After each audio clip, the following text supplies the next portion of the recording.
Hey y'all, today we're making oatmeal breakfast cookies.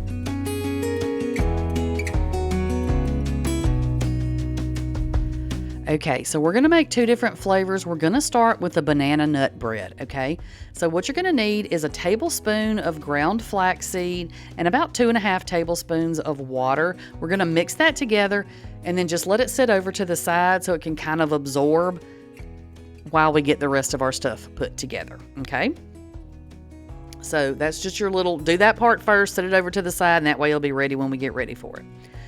So to our big bowl, we're going to add 2.5 cups of old-fashioned oats. Those are the big oats, not the little tiny ones for the instant oats. These are the big ones, 2.5 cups.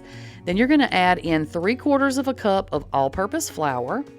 Then you're going to need 1/4 cup of sugar. The recipe called for coconut sugar, but I've never had coconut sugar, so I just use that Swerve sweetener. You can use whatever kind you have. Then I added in a teaspoon of baking powder. I'm going to add in a teaspoon of cinnamon and about 1/8 teaspoon of salt.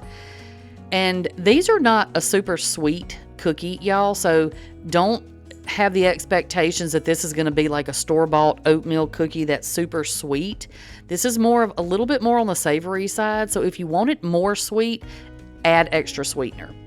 So now I like pecans in mine. You can use walnuts or you can leave the nuts out altogether if you don't want to use those. So I added in about 1/2 cup. I just put mine in a Ziploc bag and just kind of mash them up with a meat mallet until I get them, the size I want. So once your dry ingredients are all put together, mix them up real good. That way everything's good and incorporated. And then you're going to need 1 banana. And we're going to mash that banana up. Now I know like with banana bread, normally we wait until the bananas have kind of turned, a bit darker. It doesn't matter with this recipe really one way or the other because you're only mashing 1 banana and you'll be fine trying to, getting 1 banana mashed. Now I mash mine with a fork. You do yours however you mash your banana. Okay, I just find that it's easiest with a fork. And now we're going to start to add our wet ingredients. So I am using some unsweetened vanilla almond milk. This is just what I have at my house. It's what I use. But you can use whatever kind of milk you want. And I did swap out like the kind of syrup I used, the milk I used, and the sweetener. So those may have been the reason mine was a little less on the sweet side. So just kind of judge that according to whatever ingredients you have, okay? So I added in 1/2 cup plus a tablespoon of almond milk, and now I'm adding in 1/4 cup of maple syrup. I know this is not real maple syrup, but it's the syrup that I had at my house. I use the sugar-free, great value. You put in there 1/4 cup of whatever kind of syrup you like, okay? And that, again, could have been one of the reasons mine weren't super sweet. Then I added in about 1 teaspoon of vanilla, and I'm going to add in now this flaxseed and water mixture. Okay, we're going to add that in. Then we're going to add in our banana. Don't forget about our banana we mashed up over there to the side. We're going to add that in here, and then we're going to get it all mixed up until everything is good and incorporated. And I know I hadn't said it yet, so go ahead and get your oven preheated to 350 degrees Fahrenheit, okay? And then you're going to need a good sized cookie sheet and line it with some parchment paper because that's just going to make your life easier for cleanup, or you can use a silicone mat if you have silicone mats. So to make these cookies, you're going to need a 1/4 cup measuring cup. That's going to be the size of these cookies. They're a good size cookie. They're thick and they're, what was I going to say? They're tall when you scoop them out, but we're going to mash them down a little bit. But I don't even know what word I was trying to use. Maybe I was just trying to say thick. I don't know. Anyway, they're good. How about that? Let's just say that. So you're going to scoop these out until you get all your cookies scooped out. It should make 12 cookies, okay? Get them all scooped out and then press them down just a little bit because these are not going to spread in the oven and we want to make sure they get done. So into the oven, 350 degrees Fahrenheit for about 15 to 18 minutes, okay? That's it. That's all there is to it. Now, these are hot. I'm about to burn my fingerprints off so I can show y'all the bottom. But this is what it looks like. They're not going to get super brown. I mean, unless you cook them too long. They won't get super brown on the bottom. They look pretty much the same coming out as they did going in. And once they cool completely, you can put these in a Ziploc bag or some sort of sealed storage container, and they stay chewy for days, okay? So the next one that we're going to make is chocolate peanut butter.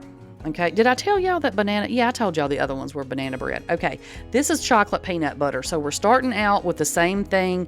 The tablespoon of flax, 2.5 tablespoons of water, set it to the side. Now the recipes are a tiny bit different, so just make sure you watch that. I'll have them written out down in the description box. I added in 2.5 cups of old-fashioned oats, 3/4 of a cup of all-purpose flour, and then 1/4 cup plus 1 tablespoon of the sweetener.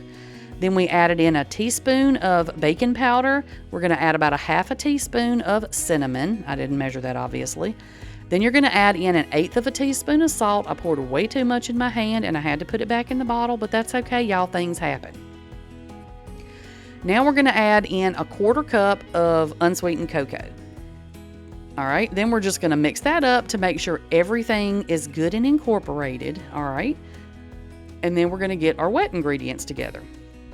So for this one, we're going to add 1/2 cup plus 1 tablespoon of whatever milk you're using. I'm using, again, the unsweetened almond milk. You use whatever kind of milk you like. And then there's my tablespoon right there. I didn't measure that. There we go, tablespoon. Then you're going to add in about 2 teaspoons of vanilla. And then we're going to add in some more syrup. We're going to add in 1/4 cup plus 1 tablespoon of syrup, maple syrup, whatever kind of maple syrup you have. Great value, y'all already know. Great value, sugar-free, that's what I like. But you use whatever kind you have. Then you're going to need some peanut butter. I'm using some creamy peanut butter. You can use natural creamy peanut butter. You can use whatever kind you have will work. If you want nuts in this, then you can do crunchy peanut butter. You can do whatever you want. It'll be fine. Just need 1/2 cup of peanut butter. You're going to put that into your bowl. We're going to add, don't forget to add in your little flaxseed mixture, because that, flaxseed is good for you. It's good for you, y'all. That's why we're adding it in here.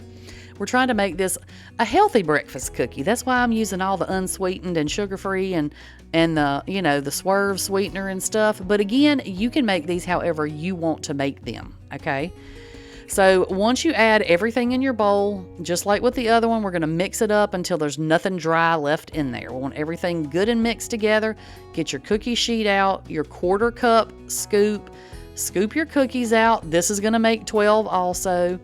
And then you're going to take your little whatever you have, and we're going to mash these down to more of the shape of a cookie. Okay, just like that. And now keep in mind when you're doing these, because of the peanut butter, these are a little bit more sticky. So you see how my little silicone thing is sticking? It's just because the peanut butter is so much more sticky.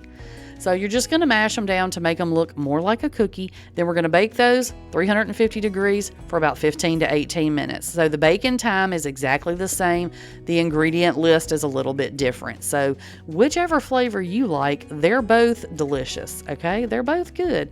So I feel like you should try at least one of these, right? You got to try at least one. But they'd be a really good thing to just throw in your bag to have if you need a breakfast on the go. Perfect for that, y'all. All right, that's all I've got for y'all today, and I'll catch y'all on the next one. Bye, y'all.